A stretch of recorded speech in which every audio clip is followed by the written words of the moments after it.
Hey guys, it's me Brett, and I'm here to actually share my basic tools that I use for model building. And this is for building, not for painting. And I am based in America, so these tools I got in America. A lot of these tools, there's going to be equivalents in different countries, or they can use Amazon, eBay, other websites if you want to use the same brand that I use. I'm going to try to make this super quick, super fast, and super easy for everybody. Starting off, glue. There's three types of glue that I use. I use regular plastic glue. I use a very thin, watery glue. And I actually ran out of the super glue that I use, but it's called Zap-A-Gap, and I'm going to get to that in a second. Starting off, this is normal plastic glue that you use on plastic models. You do not use this on resin models. Do not use it on metal models. Because it will not adhere properly. This comes out super thick, as you can see. So it's pretty thick, and if you use too much of it, it will actually melt your plastic. So please be careful. There we go. I know Testers Testers is a big modeling company, and they have their famous red tubes and blue tubes of glue. I actually got this from my local game shop for actually on sale for like $2, so it wasn't that bad. And I needed glue at the time. That's glue that I use. It's same thing as this basically, but it's very, very thin and very watery. And I actually use this. There's a child safety cap.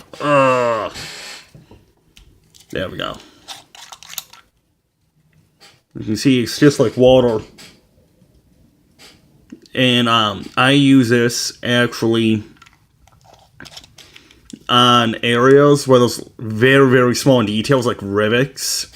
Because if this stuff gets near the rivets, it will just blob up around the rivets and it will just look really bad.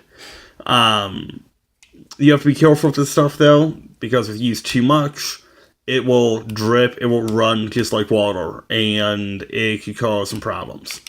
The last glue is super glue, and I use Zap-A-Gap personally, and I love it because I use it on my resin models, my metal models, and for my models that I use, my Warhammer 40,000 models and my Flames War models, because with those models, they pick them up a lot, they touch them a lot, and they take the most abuse. So you need a stronger bond with them, and it is also very good for filling in small seams. But that will be covered later in another video. Moving on to what I use to cut off the parks. And I know a lot of people within the Gundam community, they love God hands. And for the people who've never heard of God hands, they're basically wire clippers.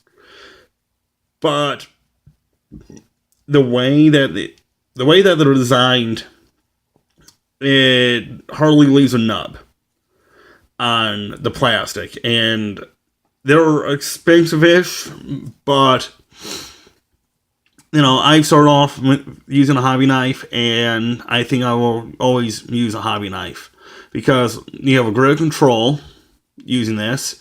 You can also scourge panel lines, and that will be covered in another video.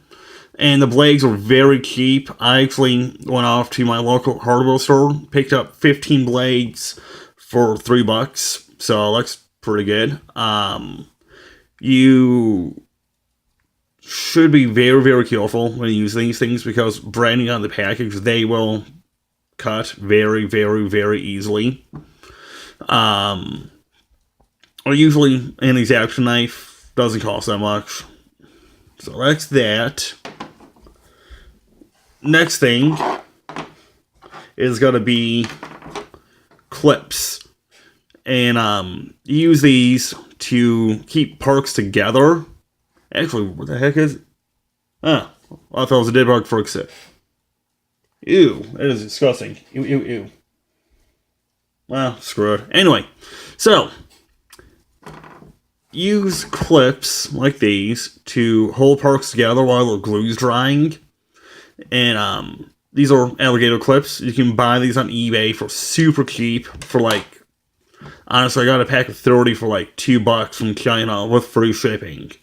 So, and you see that these are painted because you can actually male and female in this, and boom! Put the model part right there. Hold the stick. This is actually a shish kebab stick. Hold it, spray it, airbrush it, do whatever you want to do with it. Whack people with it. I don't give a fuck. Well, clothespins, I use them for like tank barrels, for example. You just put the tank barrel right through, clamp it down, and it should hold pretty well. And those clothespins are pretty cheap. I got a bunch of these things from a flea market years ago. So, next thing, sandpaper and a sanding stick. And I use the sanding stick. I actually was a girlfriend's, and she just gave it to me.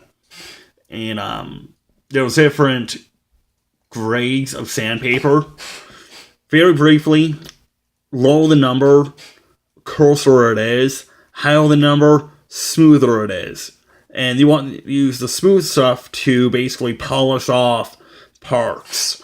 And that's for when you remove nubs or just general sanding. And I will get into that in another video and a little bit more in depth. But not excuse me. There is, and for the sandpaper, the brand that I use is actually Tamiya. Sanding finish, my God, me speak no English.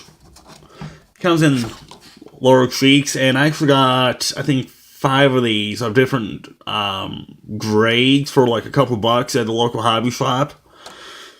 Really nice, very flexible, and the Tamiya. Tamiya makes great products. And they want to use this on parts that are, let me step back for a little bit, I'm sorry. What I use sandpaper for is basically for sanding, stuff that's been scratched up or to remove nubs. Sanding sticks are good if they're trying to sand a seam out, if the part is flat like that, because if you use sandpaper, it could actually round off some of the edges, basically. And sometimes that does not look good at all. So we got that. And last but not least, I am so glad I remember this.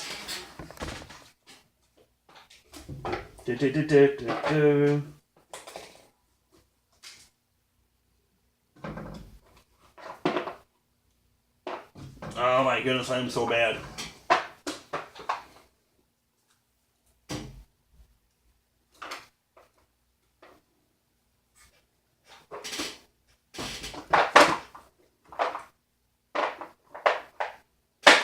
Well, can't find it, and fuck. Hold on. Here it is.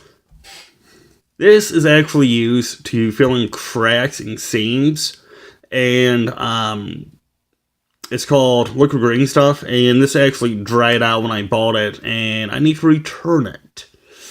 But usually what it is, it's green goo, and you take it out like a toothpick, for example, shove it in the seam, and it fills in cracks and seams. And because it's liquid, it's easier to use. And there was also a 2-part epoxy that when you mix it together, it's blue and yellow makes green. Last time I checked, hopefully, possibly.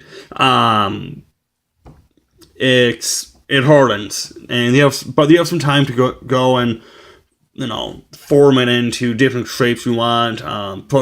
Filling in like big cracks, stuff like that, and so basically, ending the video. This is what I use when I do my models. I'm going to be doing videos about different things in the future, near future, ranging from basically how to fill in scenes, how to use stuff like liquid green stuff, how to paint.